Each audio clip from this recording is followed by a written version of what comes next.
En MCA Radio estamos convencidos que conversar hace bien. Y si lo hacemos de forma positiva, entonces es mucho mejor.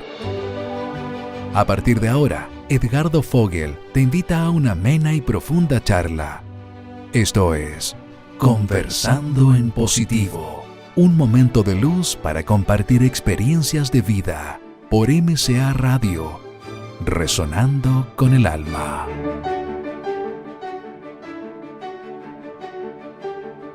Muy buenas tardes a todas las amigas y amigos de Conversando en Positivo. Les habla Edgardo Fogel.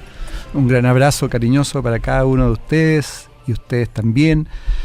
Y bueno, aquí estamos iniciando una nueva tertulia humana, muy felices. Hola, Aleca. Hola, ¿cómo estás, Edgardo? Buenas tardes. Buenas tardes, muy bien, muchas gracias. Y ahora comenzamos con nuestro gran invitado y Aleca Vial los va a presentar. Antes de presentar a nuestro invitado tan especial de hoy día, quiero mandarle un saludo a todos los discípulos del gran maestro Iyengar de yoga. Murió hoy día. Todos los que seguimos sus técnicas estamos tan agradecidos de sus enseñanzas. Él fue un gran maestro y un erudito incansable que llevó el yoga a la vida de muchas personas, así que nuestro más sentido pésame a su familia y a todos sus discípulos que hoy día están un poquito tristes. Pero tenemos un programa precioso hoy día. Abordaremos qué está pasando con la medicina alópata y complementaria hoy en Chile. Profundizaremos en algunas medicinas que se están aplicando y hablaremos sobre el 11º Congreso Internacional de Medicinas Complementarias que se realizará este viernes 22, sábado 23 y domingo 24 de agosto. Así que para que estén muy atentos las personas interesadas este fin de semana. Para esto tenemos un gran invitado que tiene la visión de ambas medicinas, las alternativas y la alópata. Está con nosotros el doctor Ernesto Vega, quien es médico cirujano de la Universidad de Chile. Es también director ejecutivo de la Escuela Internacional de Medicina y Cultura Oriental y además es director de la carrera de Medicina en la Facultad de Medicina de la Universidad Finisterrae. Así que estamos con él para hablar sobre fitoterapia, sobre reflexología, terapia floral, psicología clínica, cómo se integran todas las terapias alternativas con la medicina tradicional. Muy bienvenido, Ernesto. Muchas gracias por la invitación. Siempre es un agrado estar en este programa, en esta radio, así que feliz de estar acá. Gracias, pues bienvenido nuevamente. A mí me gustaría partir con tu evaluación, tú que estás metido en los dos mundos, ¿no? En la medicina alópata y complementaria. ¿Cómo estamos hoy en Chile en la integración de estas dos medicinas, tanto en el sector público como privado? O sea, existe la sensación para nosotros que somos los pacientes que están muy divorciadas, de que que una medicina no adhiere a la otra. ¿Cuál ha sido la integración en Chile y qué tanto está incluida en los servicios públicos y privados? Perfecto, mira. A ver, la verdad la medicina, tanto como el ser humano, es uno solo. Nos gusta mucho porque es muy fácil para nuestras mentes segmentar y dividir y creer que el ser humano tiene una parte corporal, a lo más una parte mental, y por lo tanto hay disciplinas como la medicina convencional que se han encargado mucho de la parte física, corporal, ahora un poquito más de la mental. Pero también dejando de lado otras áreas de existencia del ser humano que son clásicamente descritas en las medicinas ancestrales, como la parte emocional, la parte más sutil, la parte espiritual. El ser humano es todo eso. La medicina ancestral, oriental, por ejemplo, complementaria, alternativa, integrativa, que son muchos nombres que se le da solamente a una medicina que tiene una visión amplia del ser humano. Por lo tanto, cuando afirmo que la medicina es una sola, estoy diciendo que la verdad no debiera haber una diferencia entre una medicina alópata o una medicina alternativa. Son conceptos que están también dados desde probablemente la ignorancia de no conocer que el ser humano es uno solo o no experienciarlo de esa forma. Por lo tanto, yo siento que en Chile la integración ha ido avanzando, siempre más lento de lo que uno quisiera, pero cada vez más Hay escuelas de medicina que tienen en su currículum el tema de ciertos tópicos que parecen ser alternativos, pero que no lo son, como la fitofarmacia o como las medicinas que se llaman mente-cuerpo, donde ya es evidente que los estados emocionales y mentales afectan los estados físicos, y donde también al revés ya se está haciendo evidente que los estados físicos, las patologías físicas, afectan los estados mentales y emocionales. Por lo tanto, se está avanzando mucho en eso. En los programas de estudio, dices tú. En los programas de estudio. Uh-huh. Yo creo que otro concepto que se ha intentado integrar y que cada vez se hace también evidente es el concepto de humanización. Uh-huh. Sin importar si uno practique o no técnicas, voy a hacer entre comillas, raras, como las que no son occidentales, por decirlo de otra forma, cada vez se entiende más que es necesario humanizar la medicina, hacer una atención centrada en el paciente. Está cambiando un poco el foco. Sí. Y eso es parte de los cambios de los tiempos que uno va viviendo. Chile también se caracteriza por tener una legislación que le da un piso importante a las medicinas, como les dice el Ministerio, complementarias y alternativas. ¿Por qué? Porque en otros países practicar estas medicinas incluso ronda cerca de lo ilegal. Okay. En cambio, Chile la reconoce, la acepta, la regula, dice cuánto es lo mínimo que debe estudiar una persona para dedicarse al tema, y eso es bastante especial. Eso no es tan frecuente de ver. Por lo tanto, en Chile han pasado cosas especiales que hacen que puedan haber un congreso este fin de semana, otro congreso el otro fin de semana del tema, lo mismo que organiza Edgardo, que ha sido año a año en la estación Mapocho. O sea, pasan cosas que ha desarrollado el concepto de la visión integral del hombre y la importancia de la humanización de todo en el fondo. Ahora, los centros de salud públicos y hospitales, ¿tienen áreas de medicinas complementarias? ¿Está incorporado algunas terapias dentro de los servicios? Ha sido bastante interesante eso. Siempre ha partido por integrarlo a lo que es la medicina del personal de la institución. En el Hospital Barros Luco, en el Hospital San José, los médicos de personal y la atención al personal ha integrado el tema. Otras instituciones que también lo han integrado de una forma muy fácil son los hospitales institucionales, como de las Fuerzas Armadas, porque son muy pragmáticos. Han generado servicios o han probado con la acupuntura y han visto que la acupuntura sirve, y como son pragmáticos en su pensar, dicen, si la acupuntura sirve, yo la aplico. Y por ejemplo, en el Hospital de Carabineros hay un servicio de acupuntura. O sea, porque han probado y ha servido. También en diferentes consultorios de la atención primaria, han habido profesionales de la salud que, trabajando en el consultorio, han aprendido técnicas de medicina complementaria y las aplican, integrado, siendo que desde mi punto de vista estas medicinas no son de hospital. Estas medicinas nacen para prevenir, nacen para la primera relación con el ser humano, para mantenerlo sano, y para, si está enfermo superficialmente, sacarlo de ahí y que sepa administrar su salud para mantenerse sano. Por lo tanto, esta es una medicina que está llamada a estar en la atención primaria de salud. Claro. Y yo creo que ahí se está trabajando bien en cómo integrar esta medicina en la atención primaria. Ahora, ¿cómo se puede o cómo han ido evaluando las medicinas complementarias en los pacientes? ¿Hay algún nivel de evaluación y comparado con la evaluación que se hace con la medicina alópata? Son paradigmas diferentes. La medicina convencional tiene la ventaja de ser muy concreta y por lo tanto los resultados que obtiene son concretos y son medibles y son estandarizables. La medicina ancestral, la medicina tradicional, se basa en aspectos concretos, pero también en aspectos muy sutiles. Los conceptos de energía pueden ser muy concretos, pero también muy sutiles. Y por lo tanto, cuesta medir, cuesta sistematizar, porque el paradigma de la medicina ancestral es no existen enfermedades, solo enfermos. Y por lo tanto, no le puedes hacer a un grupo de pacientes el mismo tratamiento. Son tratamientos muy individualizados, por lo tanto no son sistematizables como para comprobar si sirven o no.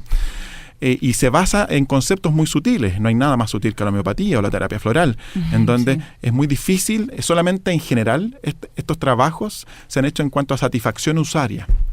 Y por lo tanto, en general, todos esos trabajos hablan que tienen muy buenos resultados porque los pacientes tienen menos síntomas, se sienten mejor, están muy contentos, mejoran sus estados de ánimo, que son cosas consideradas en el mundo de la medicina convencional como muy blandas, como poco objetivas. y donde habitualmente uno escucha que todo se explica porque puede ser un efecto placebo, Claro. donde la misma persona se siente tan acogida, tan bien tratada, que se va mejorando o sintiendo mejor, pero no demostrado que a través del mecanismo de acción de la acupuntura o de la terapia floral o de la homeopatía.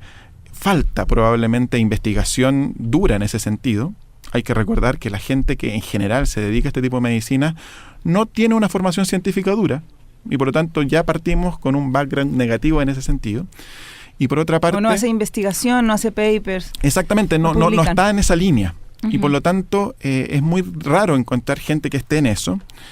Y por otro lado, llega el momento en que esa persona dice, ¿para qué? ¿Para qué si yo sé que esto sirve? Y me dedico mejor al área clínica y no me dedico a comprobar, a demostrar. Claro. Y por otra parte, a lo mejor todavía nos falta tecnología suficiente, conocimiento suficiente para entender el mundo sutil y para ir demostrando con técnicas sutiles y con evidencia sutil cómo cambia la sutilidad de un paciente con este tipo de terapia. Yo creo que a lo mejor la tecnología disponible aún no existe. Pero hay terapias de sanación también, ya sea para el cáncer u otro tipo de enfermedades que se pueden medir, ¿no? ¿O tampoco se han medido? No, a ver, hay trabajos. Nosotros tenemos, por ejemplo, en lo que hacemos el día a día, un internado de medicina complementaria. El internado son el sexto y séptimo año de medicina occidental, y donde ellos un mes o 2 meses pasan y rotan y tienen la opción electiva de hacer medicina complementaria. Y con esos internos hemos estado trabajando y buscando evidencia de lo que está publicado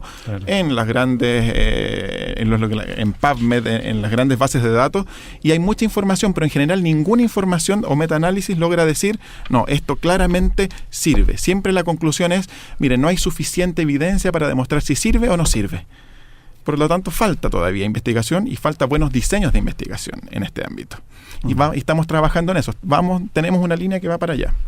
¿Cómo se puede compatibilizar hoy día los sistemas de salud privados, especialmente que donde rige mucho el lucro, con la humanización? Es un concepto y es algo que vamos a tratar directamente en el Congreso. En la primera parte del Congreso tiene mucho de educación política y gremialismo. Va un representante de una universidad, un representante del ministerio y un representante del colegio médico. Porque es un gran problema. Cuando tu propósito vital, ya sea como persona o como institución, es el lucro, perviertes probablemente todo tu accionar. Claro. Es así de duro, o lo puedo decir de una forma así de dura. No es que sea malo lucrar. Si tu propósito es servir, ayudar, que la gente se mejore, que todo funcione, que la gente aprenda, y además con eso sobrevives y te ganas la vida, estupendo. El problema es cuando es la visión contraria. Y acá pasa esto, ojo, y pasa tanto en el ámbito de la medicina occidental, donde voy a ser lamentablemente directo, pero donde los médicos en general cada vez se van acercando más a sus decisiones hacia el lucro que hacia lo que uno podría decir el servicio país. O sea, están bonificados. Así es. Y las decisiones se toman desde ese punto de vista, que es, yo creo que el error, porque finalmente uno cree que está ganando, pero está perdiendo. En la medicina complementaria también pasa.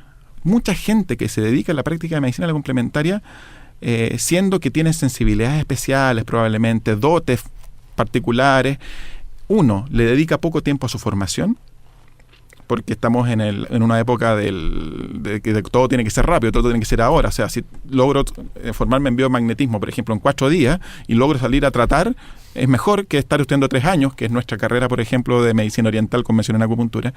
Es más inmediato, por lo tanto me dedico a eso. Porque finalmente muchos terapeutas de medicina complementaria también están enfocados en el lucro. Claro. Entonces te alarga el tratamiento. Y alarga el tratamiento, por lo tanto es un tema de la sociedad, no es un tema de la medicina occidental o de la medicina, de la ética individual. De la ética individual y del propósito vital que te mantiene vivo. ¿Y en China cómo funciona?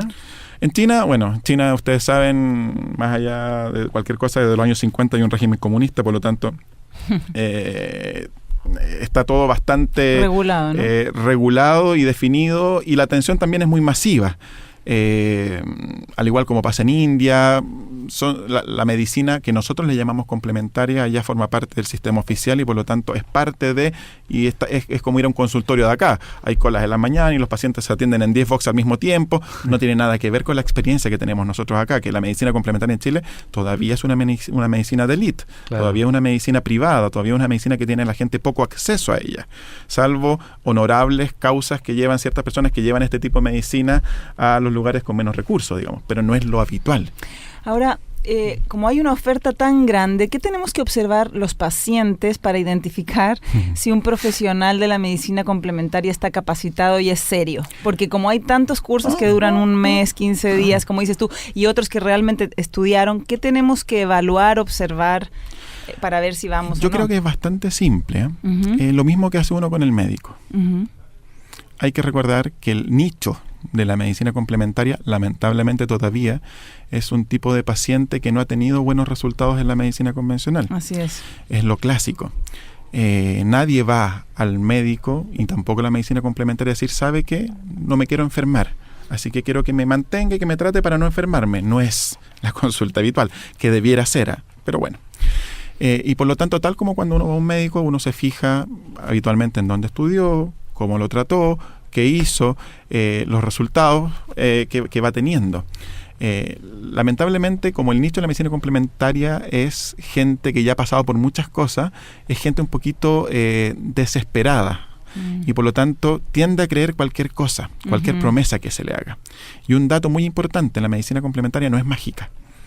La medicina complementaria, igual que cualquier medicina, si uno consulta luego, tiene mejores resultados que si consulta en estados terminales. Por lo tanto, tengan mucho ojo cuando le prometen la cura del cáncer, cuando le prometen la cura de enfermedades degenerativas, como artrosis, como dolores crónicos de mucha data, porque probablemente eso se aleja de la verdad.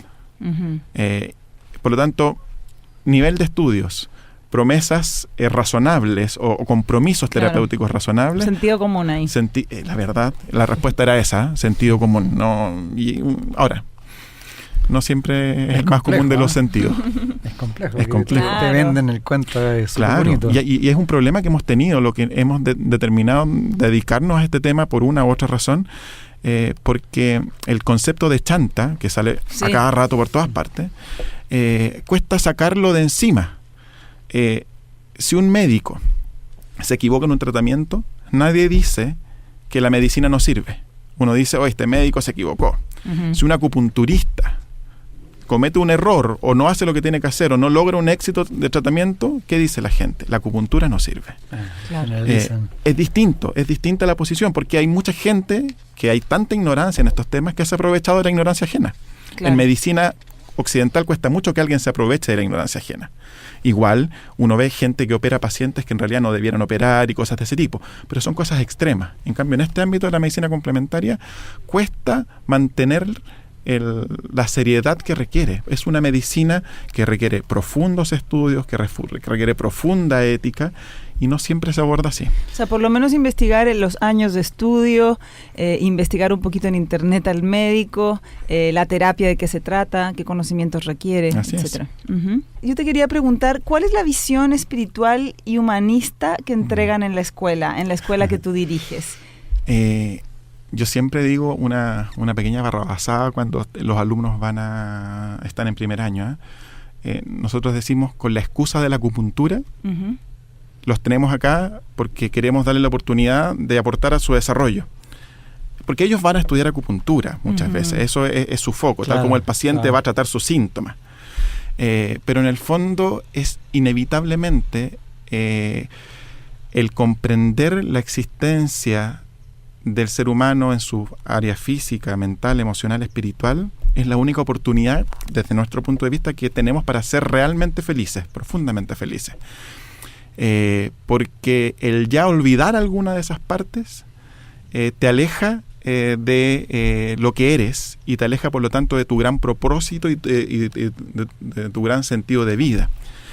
En la escuela lo que buscamos es que primero el estudiante aprenda muy bien todo lo que tiene que aprender, obviamente, lo técnico, que está arreglado, que está normado, pero que al mismo tiempo vaya reconociéndose él como un ser integral y por lo tanto al reconocerse vaya abordando y reencontrándose con todas sus áreas y por lo tanto teniendo la oportunidad de sanar todas sus áreas, de equilibrar todas sus áreas, para que cuando ya termine su formación sea un terapeuta equilibrado, íntegro, ético y al servicio de los demás como una persona sana. Cuando tú solo estudias una técnica, en 6 meses, en 1 año, en 3 años, da lo mismo, pero solo una técnica, no eres una persona equilibrada ayudando a otros, eres una persona habitualmente desequilibrada, porque no te conoces, que sabe técnicas y que puede aplicar esas técnicas, pero que no las puede aplicar con la profundidad, con la calidez, con la verdad necesaria, y por lo tanto no puedes ayudar tanto al otro como quisieras.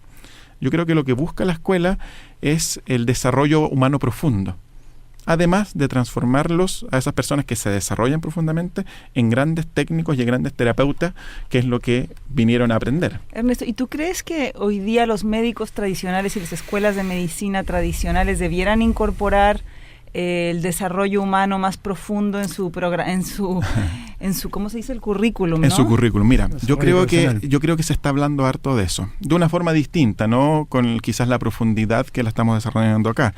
Yo tengo el honor también de estar haciendo un magíster en educación médica en Barcelona, y lo que a uno le pasan para poder hacer bien clases, que es el negocio en el fondo de la universidad, que los alumnos aprendan, como le digo yo, no es que los alumnos pasen de curso, es que los alumnos aprendan, se basa en desarrollar 3 grandes pilares. El pilar del saber, que es el clásico conocimiento que uno va a estudiar habitualmente a las aulas, ¿cierto?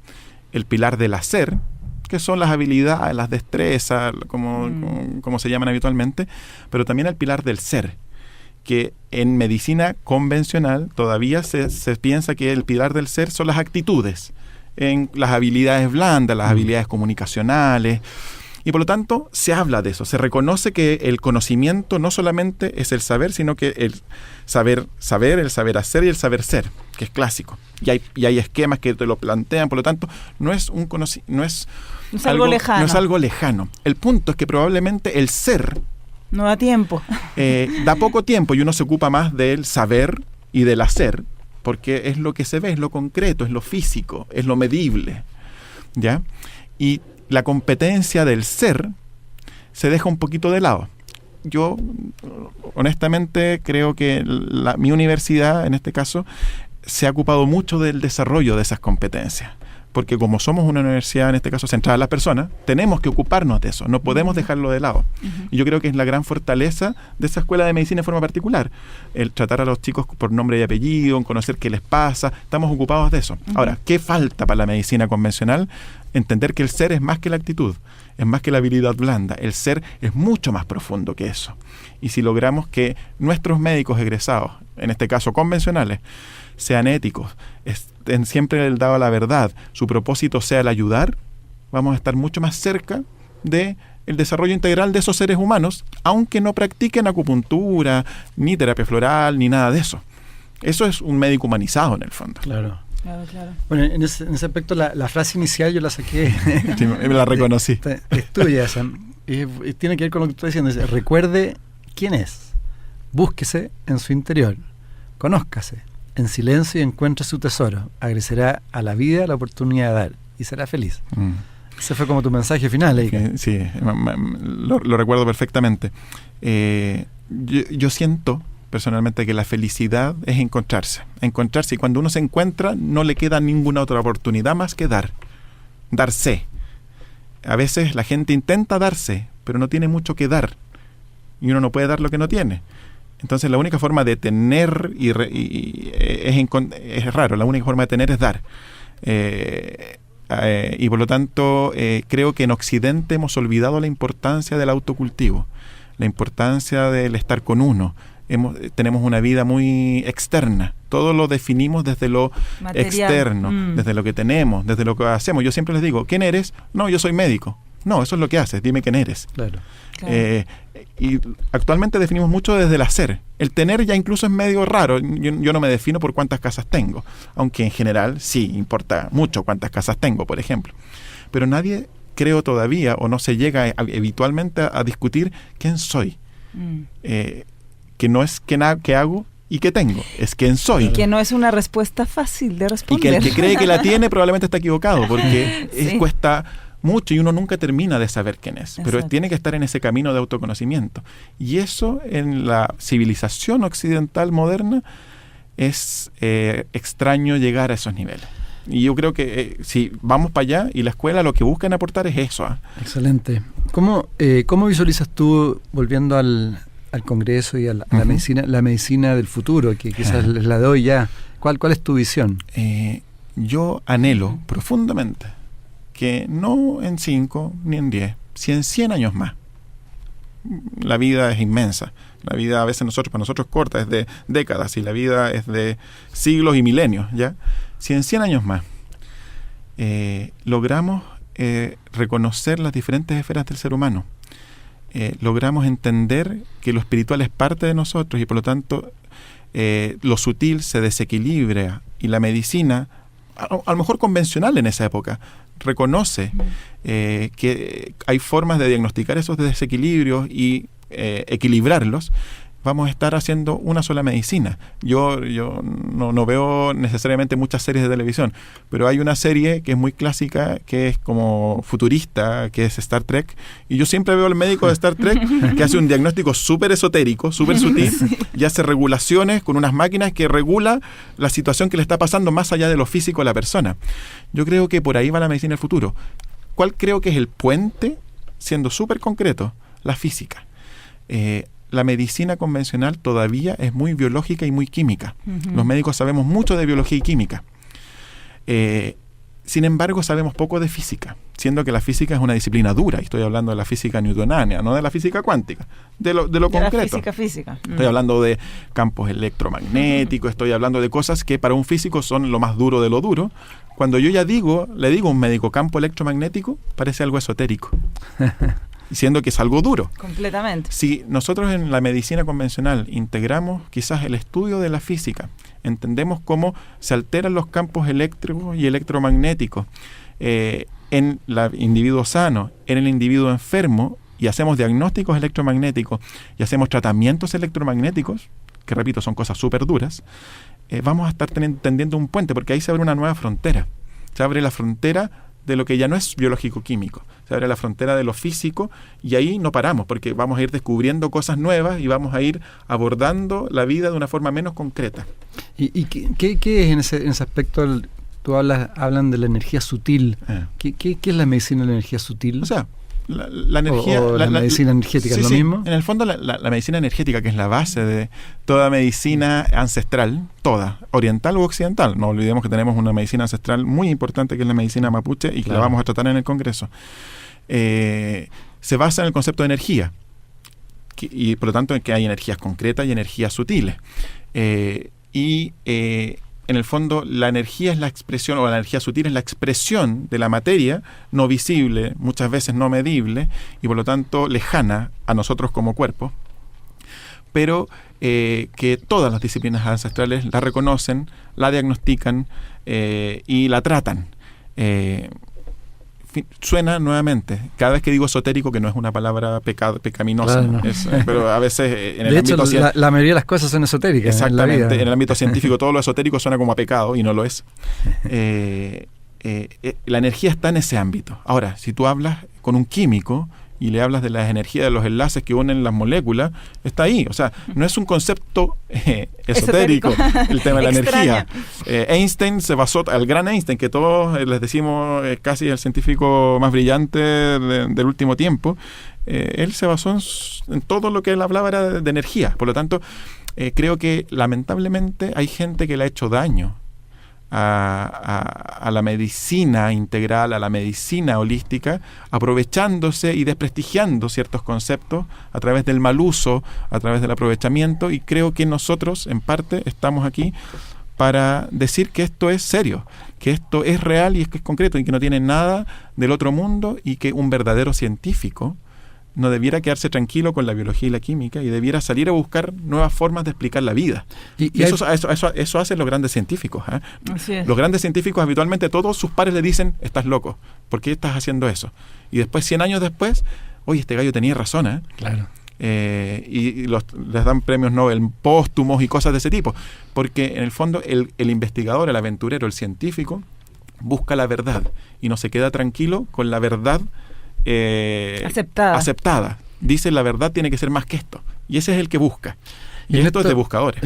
¿Y hay alguna forma de que uno como ser humano normal, auditor, auditora, uno se pueda conectar a esta energía y poder hacerla más tangible? Yo creo que pasa por autoconocimiento. Yo soy en general enemigo de lo express. Creo que la naturaleza hace sus cosas en ciclos y de una forma muy lenta, y el ser humano busca en su visión de lo externo lo inmediato.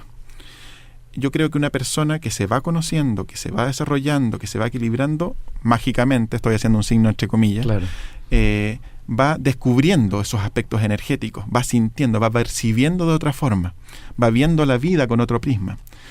Lamentablemente también, nuevamente en este método del Express, existen disciplinas que tratan de rápidamente transformar una persona de un estado A a un estado Z sin pasar por todo el abecedario. Y eso puede causar un profundo daño. Es mi opinión que tengo de las plantas alucinógenas, por ejemplo, que la gente abusa muchas veces para tener experiencias especiales, energéticas, profundas, elevadas. Y no sabe que eso no necesariamente pasa por una cosa externa, pasa por un proceso de desarrollo interno, y eso, no sé si por suerte o lamentablemente, pero eso es lento, eso no es del día para otro. Una persona que muy rápidamente, de un día para otro, entra a ese mundo de lo sutil, puede hacer un brote esquizofrénico, porque es pasar desde un ambiente concreto, racional, a una cosa que es inentendible, y por lo tanto tiene sus riesgos inherentes. Por lo tanto, mi consejo en este caso, más que la pastilla para ver, o la pastilla para sentir, o la pastilla para percibir, es el trabajo interior para que luego, cuando esté preparado, vea lo que tiene que ver, sienta lo que tiene que sentir, haga lo que tiene que hacer. Y con ese trabajo interior, vas logrando también, porque tú hablabas del equilibrio, de la armonía, ¿no? Que se va equilibrando esa energía. Entonces uno va, la idea es ir llegando a... En el fondo, yo creo que la palabra es armonía. Uno va armonizándose. La armonía, cuando uno dice armonía, cuando todo un conjunto de cosas se conjugan y parecen bellas. Ese es el concepto de armonía clásico. Una armonía musical es cuando una nota con otra, tres habitualmente forman un acorde, por ejemplo, y eso es armónico. Con el autoconocimiento, con el desarrollo profundo del ser, tu vida se armoniza, y mágicamente dejas de hacer cosas que te hacen daño porque ya no tienen sentido para ti hacerlas, y vas acercándote a cosas que te hacen bien. No porque alguien te lo impuso, no porque un doctor te dijo, usted no haga más esto, sino que para ti es natural hacerlo. Cualquier cosa que sea express, que alguien se lea un libro de autoayuda, o que alguien vaya a un doctor iluminado y que te diga, dígame doctor, ¿qué hago con mi vida? Y yo lo hago para mejorar, corre el riesgo de tener el impulso de la primera, la segunda, la tercera semana, donde uno disciplinadamente hace lo que te dijeron, y ya la cuarta, la quinta vas dejando de hacer porque no forma parte tuyo. Una curva no ahí. Es tu verdad, es algo impuesto de afuera. Y actualmente los pacientes, los estudiantes buscan, repito, lo externo. No buscan, como decimos en la Escuela de Medicina de la FINIS, no buscan amar el saber. Buscan pasar de curso, por ejemplo, pero no buscan saber.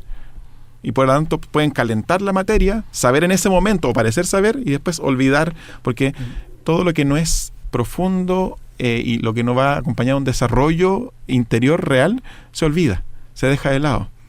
Entonces...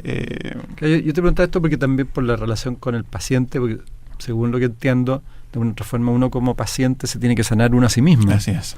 O sea, esta es otra frase impopular que digo, lamentablemente a los terapeutas y a los médicos nos conviene que la gente se enferme. Es una frase súper dura. Cuando uno la dice y toma conciencia de ello, uno dice, wow, chuta, qué lástima que tenga que la gente sufrir para yo poder mantenerme. Y la pega de uno debiera ser algo tan simple como obviamente ayudar al que está enfermo a reequilibrarse, pero enseñarle, más que enseñarle como un profesor, darle la oportunidad de que esté con la claridad mental suficiente y la armonía suficiente para que de ahora en adelante empiece a decidir bien, a administrar correctamente su vida para que no vuelva a enfermarse. Así es. Ese debería ser el rol del terapeuta. Claro. No el rol del mecánico de auto que le deja algo malo para que vuelva, porque la única forma que él tiene de tener el pan del día a día es que la persona vuelva y vuelva y vuelva a tratarse con él. Bueno, con respecto a eso, los mapuche dicen que el médico, y lo que significa la palabra médico en mapudungún, es el que le habla con poder al alma. Ajá. Que muchos de nosotros tomamos medicina natural y vitaminas naturales, minerales, todos los días. ¿Cómo investigar cuál es la terapia natural o la medicina natural que tenemos que tomar y que nos hace bien para nuestro organismo? No es tan fácil. Hay mucho, claro. Hay demasiada oferta. Hay demasiada oferta y hay poco conocimiento. Así es.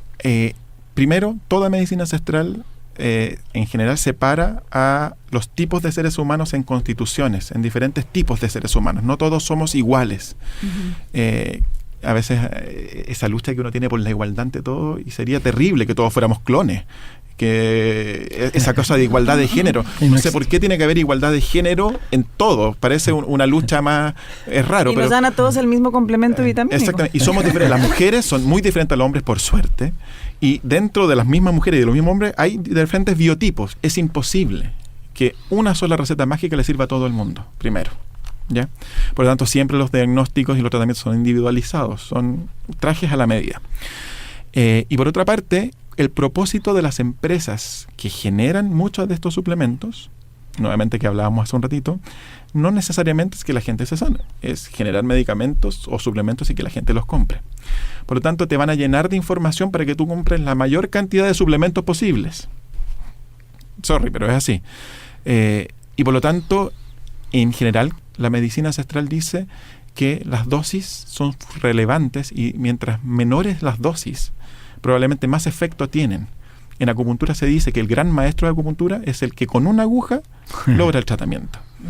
O sea, y en el punto. Y los aprendices son los que tienen que poner 40 agujas para lograr el mismo efecto que el maestro con una. Yo creo que en el ámbito de los suplementos alimentarios, uh-huh, que se ha hablado mucho, si uno comiera bien, cosa que no es tan fácil.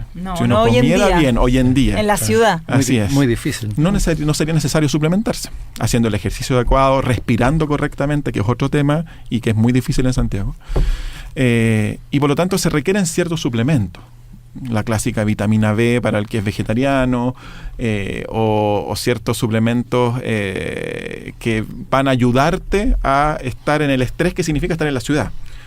Por lo tanto, pero el omega 3 dicen que para la ciudad es importante, ¿no? El omega 3, que es el aceite que habitualmente está en la carne negra de los pescados, sirve mucho como un gran antiinflamatorio. Actualmente en medicina convencional se reconoce que la inflamación o evitar la inflamación es un proceso natural, es un proceso de reparación que se genera cuando hay lesiones, pero la inflamación crónica que genera y que tiene un gran componente en la hipertensión, en las dislipidemias, en todo lo que es la inflamación generalizada del organismo, que genera mucho dolor habitualmente, el omega 3 ayuda a combatir ese estado inflamatorio permanente y salir de ese estado inflamatorio.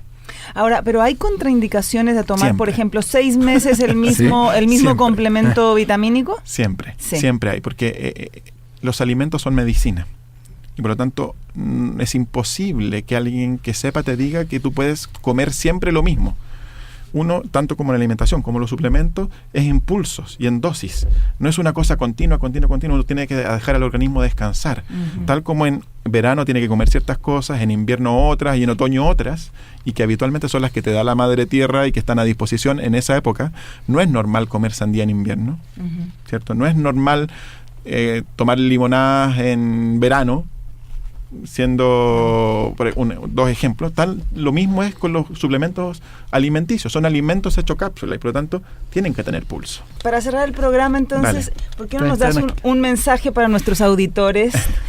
Tenemos 2 minutitos. 2 minutos. Quizá yo había notado aquí sobre tu maestro, de las enseñanzas de tu maestro Sri Kung-se, que tú dices que encarna los atributos de Lord Shiva. Quizá alguna enseñanza de él o que te inspire. Mira, yo creo que a veces nosotros, en nuestra visión de lo externo, tratamos de encontrar afuera las respuestas. Es muy clásico. Por eso venden tanto los bestsellers, los libros de autoayuda y cosas de ese tipo.